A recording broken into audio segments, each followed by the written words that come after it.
Today's story is The Cut Ups Cut Loose, and the author and illustrator is James Marshall. Does that name ring a bell? Yesterday's story was written and illustrated by James Marshall. It was retold, Goldilocks and the Three Bears. And guys, if you notice anything about these illustrations, one of your other favorite books, and mine too, was written and illustrated by James Marshall, and it was Miss Nelson is Missing. If you go on your Epic account, you can type in James Marshall, and there's lots of audio books written and illustrated by him. That means you can listen to those books. All right, so The Cut Ups Cut Loose.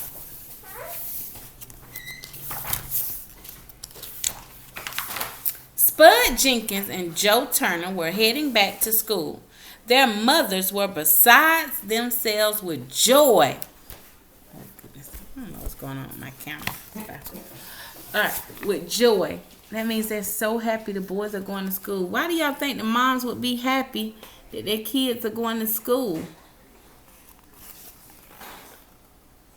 Being the mother of a cut-up wasn't easy, and Spud and Joe were a couple of real cut-ups. That means they like to misbehave. They had gotten off to an early start, and they never stopped. Look, guys, even when they were babies, look at them crawling out there on the ledge. My goodness. They were here a minute ago. Their parents are missing them. Cutting up was certainly challenging work, but school was the biggest challenge of all. She just couldn't take it anymore. Must be a rough school. Look at that poor teacher getting carried out on a stretcher. This year we'll really cut loose, said Spud. You said it, said Joe. At the bus stop, they double-checked their supplies.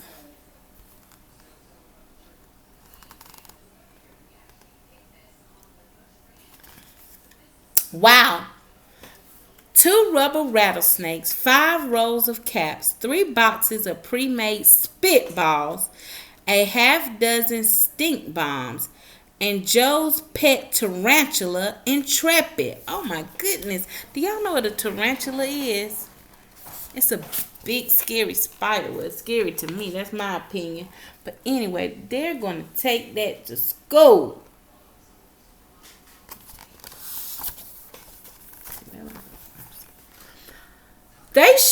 That should just about do it, said Spud. Just then they heard a loud car audio. Wow, said Joe. Will you look at that? Is that nice, Mary Frances Hooley? Said Spud.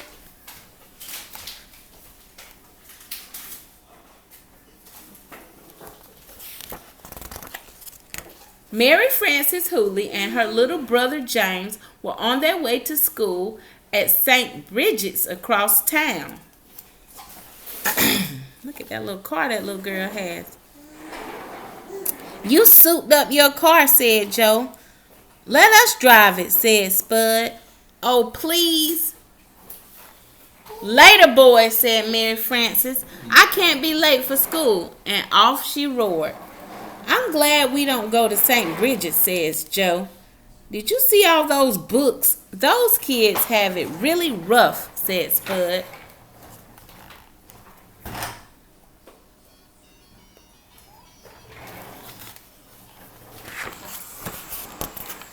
On the bus, some kids were talking. The new principal doesn't like kids, someone said. His name is Lamar Spurgle. Lamar J. Spurgle? Cried Joe. They had already had one run-in with Spurgle, and they didn't want another.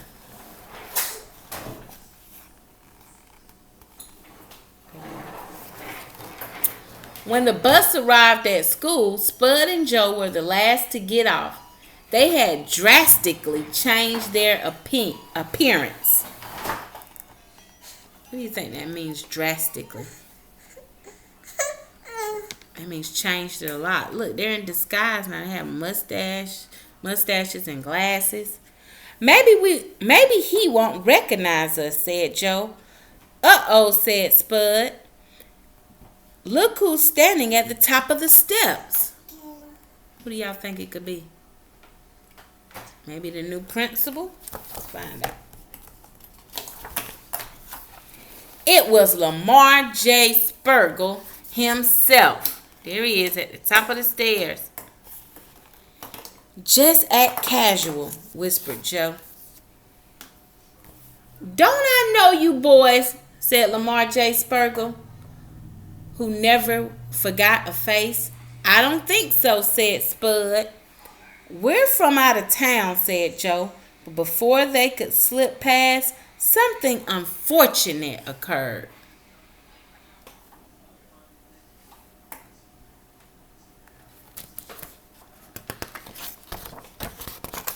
Intrepid got bored.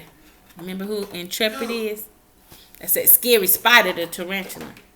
Intrepid got bored, jumped out of Joe's satchel, and landed on a nice shiny spot. Eek! Cried Spergel.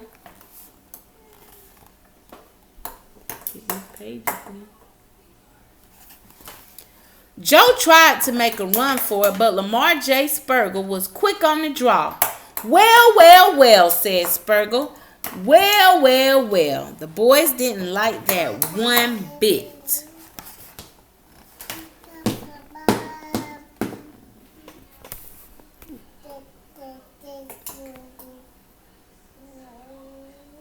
He called him.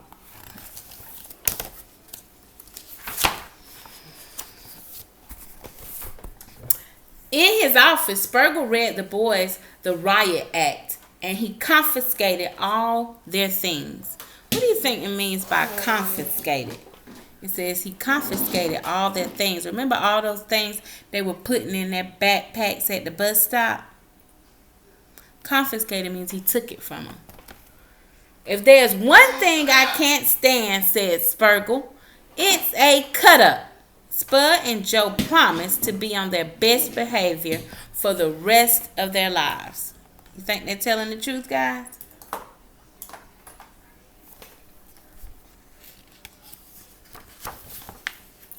Unfortunately, some habits are hard to break. He'll never catch us, said Spud. Okay, I'm going down the stairs.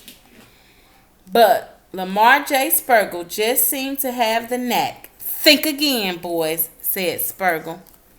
He called them, guys. He was waiting at the bottom of the steps. During morning recess, Spud and Joe were put to work washing Lamar J. Spergel's repulsive dog, Bessie. What do you think repulsive mean? They don't look too happy.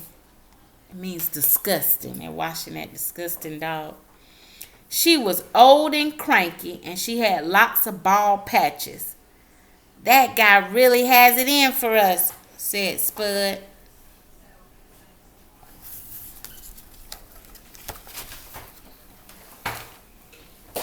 If it wasn't one thing, it was another. Put those comic books away this minute, boomed Spergel. He's in class watching them. He's everywhere, whispered Joe. Okay, I'll read my story. During afternoon recess, they were able to relax. Spergel was nowhere to be seen. That guy's really cramping our style, said Spud. What do you think Spud means by that? That the principal is cramping their style. They can't do the things they normally do, and that's cut up. Just then, they heard a loud car radio. Who do y'all think that could be? Okay, so we got some interruptions today. Might be that little girl with that souped up car. St. Bridges got out early, said Mary Frances, and I have some time to kill. Would you like to go for a little spin? You bet, cried Spud and Joe, and they piled into Mary Frances's car. Step on it, cried Joe, but they didn't get far. I hereby confiscate this car, said Spurgle. Now he's going to take the car. It is on school property, and now it's mine.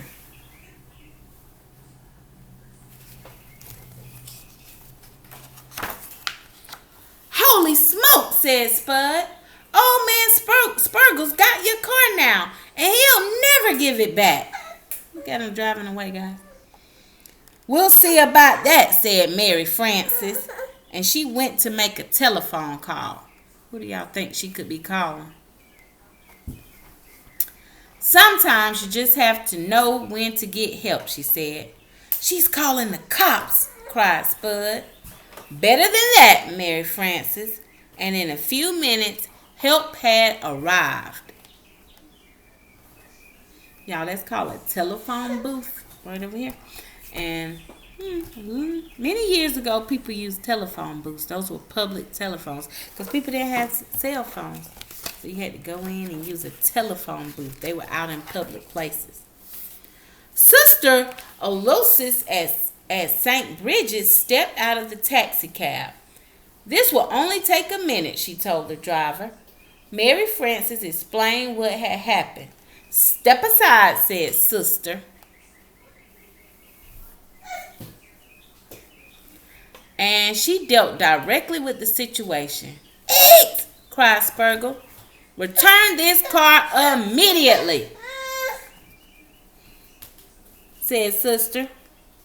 No, said Spurgle. It's mine now. Then Sister put on her glasses.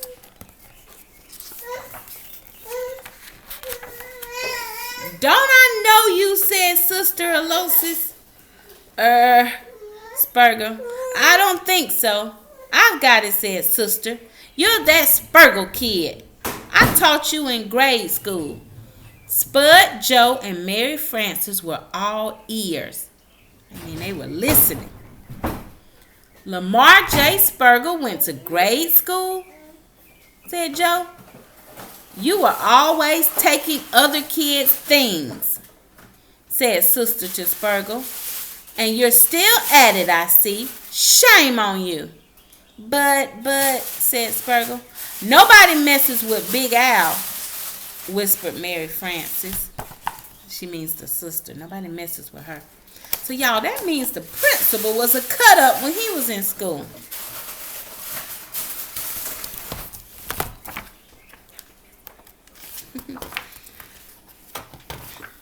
Just then, Spurgle remembered a previous engagement. Take your old car, he said, and he went inside. They haven't heard the last of Lamar J. Spurgle, he muttered under his breath. Mary Frances was about to get in her car. Not so fast, dear, said Sister Aloysius, and she got into the car herself. Oh, look at that, guys. She's in the little car herself. I could use a little spin, she said. Gangway! Wow, said Joe. Look at her go.